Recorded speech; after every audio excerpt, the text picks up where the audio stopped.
ध्याये नित्यं महेशं रजतगिरिनिभं चारुचन्द्रावसन्तं रत्नाकल्पोज्ज्वलाङ्गं परसुमृगवराभीतिहस्तं प्रसन्नं पद्मासीनं समन्तास्तुतममगणैर्व्याघकृतिं वसानं विश्वाद्यं विश्वबीजं निखिलभयहरं पंचवक्त्रं त्रिनेत्रं। भगवान भोलेनाथ और श्री बांके बिहारी लाल की कृपा से करुणा से आज हम आपके समक्ष पुनः उपस्थित हुए।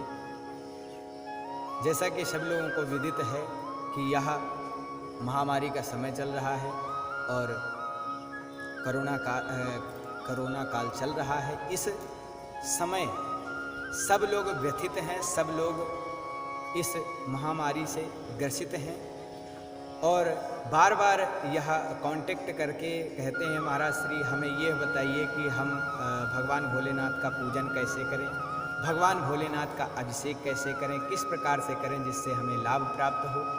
तो नित्य निरंतर आता है, तो मैंने सोचा कि आप सभी लोगों के सानिध्य में एक छोटा सा विषय उपस्थित कर देता हूं जिससे आप सभी लोगों को लाभ प्राप्त हो सके।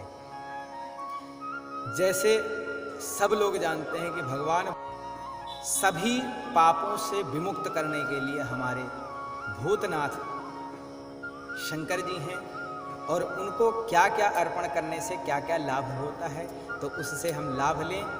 यह आप सभी लोग पूरा श्रवण जरूर करें क्योंकि यह आपके लाभ के लिए ही है। यह पूरी वीडियो आप सभी लोग जरूर सुनें।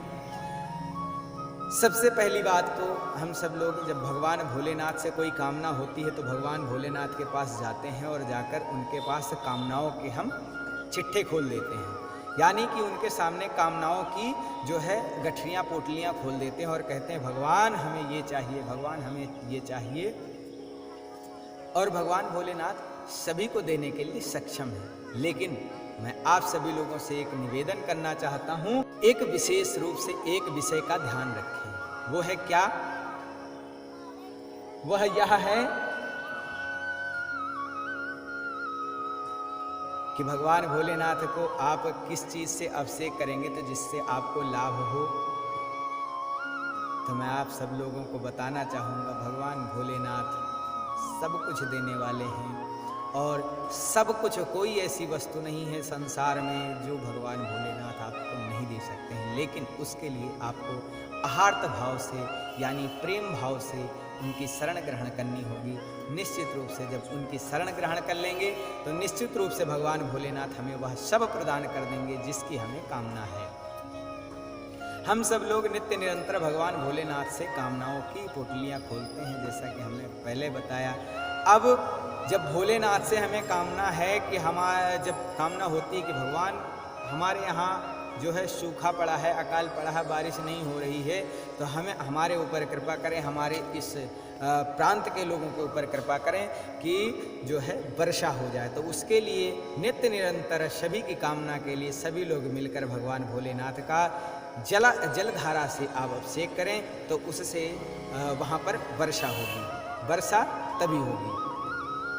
और दूसरी बात है, आप अगर भगवान से संतति की प्राप्ति करना चाहते हैं तो दुग्ध की धारा लगाएं, यानी कि दुग्ध की जो शुद्ध देसी गाय है उस गाय का दूध लेकर भगवान भोलेनाथ पर जाकर विप्र के द्वारा, सर्वप्रथम आप यह विषय ध्यान रखना है कि आपको किसी विद्युत विप्र के पास जाकर उनसे विचार कराएं और समय निकालकर, मुहूर्त निकालकर फिर आप रुद्राभिषेक कराएं। रुद्राभिषेक कराने से आपको क्या क्या लाभ होंगे और भी आप सभी लोग जानेंगे।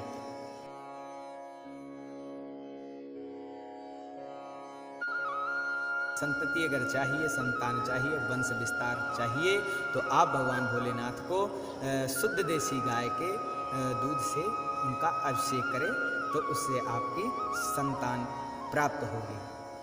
और दही से आप सभी लोग अगर भगवान भोलेनाथ का दही से अभिषेक करने पर आप सभी लोगों को गंभीरता की प्राप्ति आती। जिन लोगों के चंचलता है, जिन लोगों का मन स्थिर नहीं है और जिन लोगों का कार्य अस्त व्यस्त रहता है, उन्हें चाहिए कि नित्य निरंतर भगवान भोलेनाथ को दही से अभिषेक करें।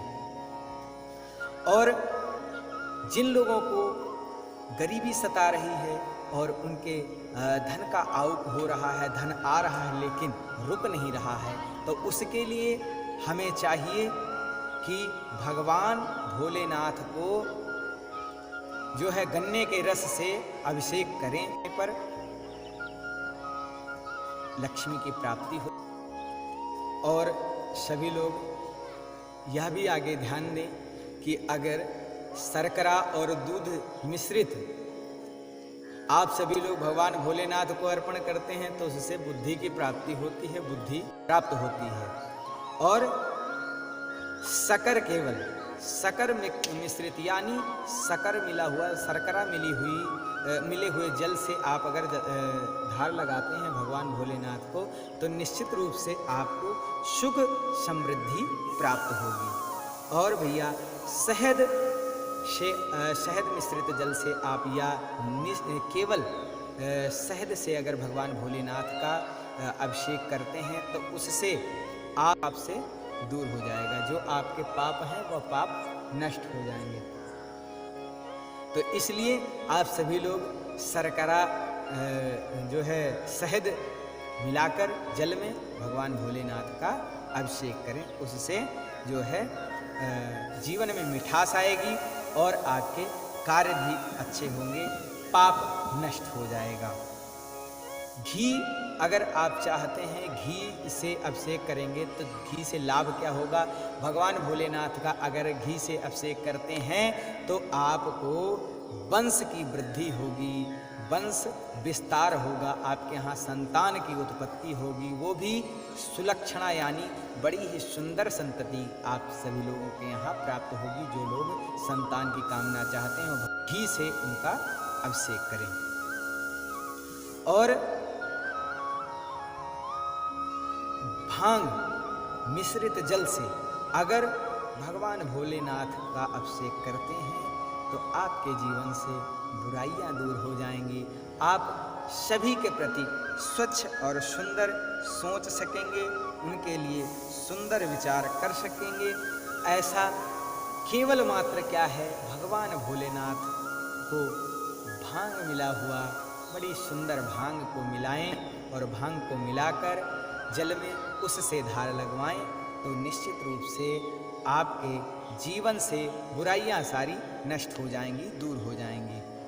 अगर आप सभी लोग चाहते हैं कि हमारे जो शत्रु हैं, हमारे आसपास के जो शत्रु हैं वह नष्ट हो जाएं, तो उसके लिए आप भगवान भोलेनाथ का सरसों के तेल से आप उसका अभिषेक करें, भगवान भोलेनाथ का अभिषेक करें सरसों के तेल से, तो निश्चित रूप से आपके जीवन के जितने भी शत्रु दल हैं वो सारे नष्ट हो जाएंगे। तो इसलिए आप सभी लोग इसका विशेष ध्यान रखें।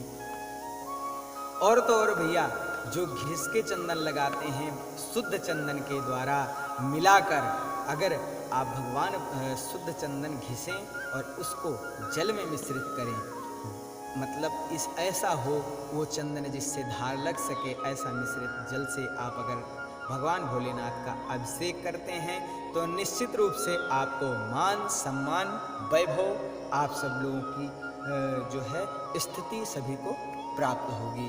तो इसलिए आप सभी लोग यह करें। और लास्ट में आप सभी लोगों को मैं एक बात और बताना चाहता हूँ कि अगर आप मुक्ति की कामना चाहते हैं, भगवान भोलेनाथ से जिस चीज़ की कामना है आपको सभी चीज़ की कामनाओं की पूर्ति होगी, लेकिन अगर आप भगवान भोलेनाथ से मुक्ति चाहते हैं कि भगवान हमें इस संसार से मुक्ति प्राप्त हो जाए, तो उसके लिए आपको करना होगा क्या कि आपको सभी तीर्थों के जलों को मिश्रित करके और उस जल की धार को भगवान भोलेनाथ का अभिषेक करें तो निश्चित रूप से आपकी गति प्राप्त होगी। इसलिए आप सभी लोग इस श्रावण मास के जो है पंचम सोमवार को आप सभी लोग विशेष करके विशेष रूप में आप सभी लोग जो है यह कार्य करें। जिस चीज़ की जो कामना है उसे आप करते हुए भगवान भोलेनाथ का स्मरण करते रहें। और भैया आप सभी लोगों को पुनः एक बात एक और बता देता हूँ कि इस जो है श्रावण मास के पंचम सोमवार को सर्व सिद्धि योग बन रहा है।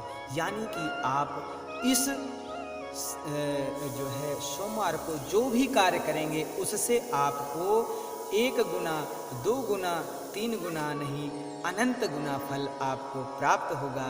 तो इसलिए इस सोमवार निश्चित रूप से आप सभी लोग भगवान भोलेनाथ का अभिषेक भी करें, पूजन भी करें और सभी बहनें अपने भाइयों को प्रेम पूर्वक राखी बांधें। और वह जो समय है, शुभ समय है, जो राखी बांधने का सबसे उत्तम समय है, वह 1:29 से लेकर 4:28 तक है। आप सभी लोग विशेष रूप से उस समय में बांधें। वह सर्व सिद्धि योग का भी समय है, आयुष्मान का योग का भी समय है। आप सभी लोग इस समय आप जो है 9-9:30 बजे के उपरांत आप कभी भी राखी बांध सकते हैं और पूजन कर सकते हैं। आप सभी लोग विशेष करके ध्यान रखें और भगवान भोलेनाथ का भी स्मरण करते रहें और सभी से प्रेम से और श्रद्धा से विश्वास से भगवान की शरण ग्रहण करते रहें। तो निश्चित रूप से आप सभी का कल्याण होगा। और भैया चलते चलते मैं आप सभी से निवेदन करूंगा कि आप सभी लोग छोटी छोटी जानकारियों को प्राप्त करने के लिए आप हमारे इस YouTube चैनल से जुड़ सकते हैं और जो भी प्रश्न है आप कमेंट में करके हमें बता सकते हैं कि जो हमारी स्थिति है, जिस कार्य के लिए आप जानना चाहते हैं वो आप जानकारी करके प्राप्त कर सकते हैं। जो यहाँ पर नंबर दे रखा उससे भी आप संपर्क कर सकते हैं और निश्चित रूप से आपका समाधान करने का प्रयत्न किया जाएगा। आप सभी लोग बड़े ही श्रद्धा भाव प्रेम भाव से भगवान से प्रार्थना करें, भगवान से प्रेम करें और निश्चित रूप से आपका कार्य बनेगा। जय श्री राधे, जय श्री कृष्ण।